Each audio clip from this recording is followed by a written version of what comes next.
vous devez savoir qu'il n'y a pas de règles dans le bouddhisme, ni dans le zen. On ne s'occupe pas tellement de la morale. Ce qui nous importe, c'est le vivant. C'est comprendre que tout le vivant est l'expression de la nature tout entière. Il n'y a pas de différence entre le vivant en tant qu'arbre et moi. Nous sommes apparus un certain temps et nous disparaîtrons. On n'a pas plus de valeur qu'un arbre ou qu'un animal, etc. Il faut arrêter de créer des catégories. L'homme est l'espèce la plus extraordinaire, la plus intelligente, la plus évoluée.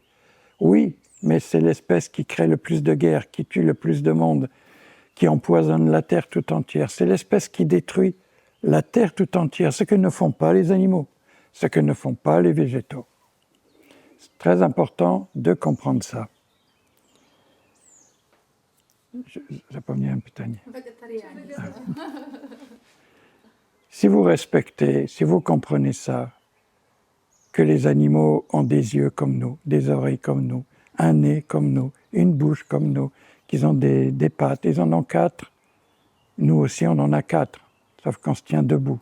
C'est pas pour autant que nous sommes la plus haute évolution. Sachant cela, que l'animal est comme moi, pourquoi est-ce que je le tuerais? Et pourquoi est-ce que je mangerais les animaux? C'est comme si je tuais mon frère et le mangeais, comme Caïn et Abel. Non, on ne doit pas tuer. Maintenant, il ne faut pas non plus être excessif. Il y a des personnes qui ne peuvent pas se passer de la viande.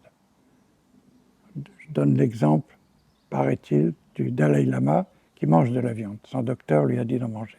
Il faut qu'il mange de la viande. Donc vous voyez, il n'y a pas d'interdit, il n'y a pas d'obligation.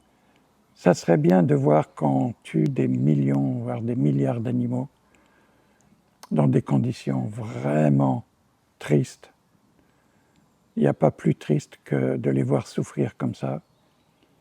Et que, si possible, ne pas trop participer à ça. Si vous pouvez restreindre, manger moins de viande, réfléchir à cela, visualiser tous ces animaux qui souffrent. Si vous le visualisez cela, si vous y pensez, alors petit à petit, votre attirance pour la viande va s'estomper. Par la connaissance du fait que vous avez visualisé, vous avez vu, du coup, ici, il y a un changement qui s'opère.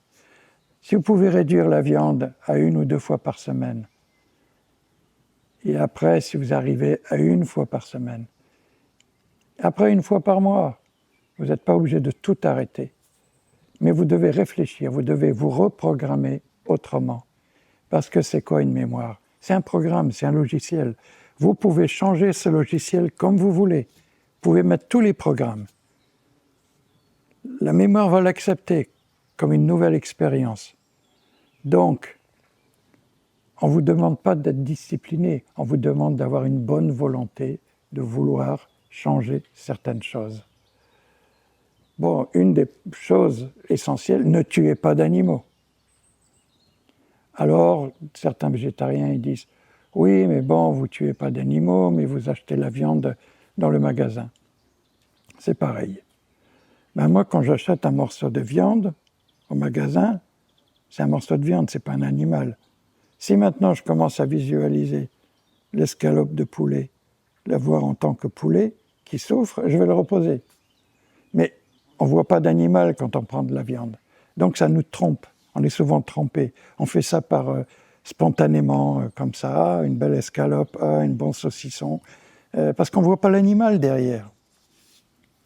C'est le vrai problème. On n'est pas assez attentif, on est trop dans son histoire, on ne se met pas à la place de l'animal qui est dans son enveloppe en plastique. On n'essaie pas de le comprendre. Les seules choses que les gens regardent, c'est la date, si c'est valable jusqu'à quand, pour ne pas s'empoisonner. C'est tout ce qui les intéresse. Il faut réduire la viande. Vous savez, ici, dans ce monastère, le nom du jardin, c'est le jardin du pas lent. Ça veut dire marcher lentement. Être attentif à ce qu'il y a sous nos pieds. Donc, quand je suis dans le jardin, je ne regarde pas en l'air, je regarde toujours devant mes pieds. Il m'arrive souvent d'éviter un insecte qui marchait, qui a peur, il ne veut pas être écrasé. Mais, voyez-vous, si moi je marchais dans mon jardin et qu'il y avait un homme qui faisait 100 mètres de haut, avec des chaussures qui feraient 10 mètres de long et qui marcheraient comme ça sur moi, à côté, je serais terrorisé et je m'enfuirais très vite. Ben, c'est ce que pense la fourmi, c'est ce que pensent tous les insectes quand ils voient arriver un poids de quelqu'un, boum, boum. C'est la panique. On terrorise tous les êtres parce qu'on est dans notre tête, on n'est pas présent avec. Vous voyez, les animaux étaient là sur Terre avant nous. Donc, ici, dans ce temple, je ne suis pas chez moi, je suis chez eux. Donc, je dois les protéger. Quoi qu'il arrive, je dois les protéger. Je dois penser d'abord à eux, avant moi. Voyez-vous, parfois il m'arrive dans le jardin de ne pas avoir assez de légumes parce que les biches sont venues, parce que les sangliers sont venus, parce que des insectes sont venus. Bon, c'est pratique pour nous que si on n'a rien eu dans le jardin, d'aller au magasin bio et acheter nos produits, ce que l'animal ne pourra pas faire. Donc il faut partager nos vies ensemble. On est à égalité. Vous savez, une fourmi, c'est une machine extraordinaire. Jamais nous ne serons une machine pareille comme elle. Comme on dit, l'ordre cosmique ou Bouddha ou Dieu a créé les choses tellement extraordinaires, tellement colorées, tellement, des formes tellement variées. S'il a mis autant d'énergie pour créer une fourmi comme ça, pourquoi est-ce qu'on devrait la détruire?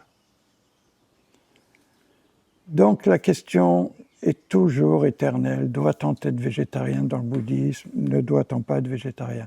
Dans la plupart des religions, personne n'est végétarien. Chez les chrétiens, ils mangent de la viande, ils trouvent ça normal. Parce qu'ils pensent que l'homme est plus important et que les animaux, si Noé les a sauvés, c'était pour pouvoir se nourrir, là où il allait atterrir. On peut très bien vivre sans viande. C'est meilleur pour la santé, on digère mieux.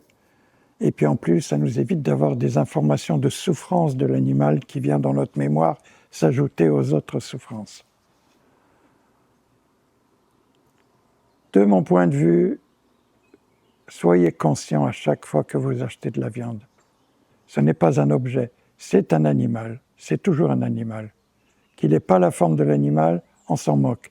C'est de l'animal, réfléchissez-y en le regardant. Visualisez ce que c'était avant. Avant et maintenant, c'est quoi la différence? Ça a changé de forme, uniquement de forme. On ne voit plus la tête, on ne voit plus les pattes, mais son corps est là. La totalité de son corps est là. Donc, je n'ai pas à faire de la morale au sujet du végétarisme, simplement développer une conscience plus aiguë. Ne faites pas les choses comme ça, sans conscience, en attrapant goulûment les choses dans les rayons des magasins. Soyez plus attentifs.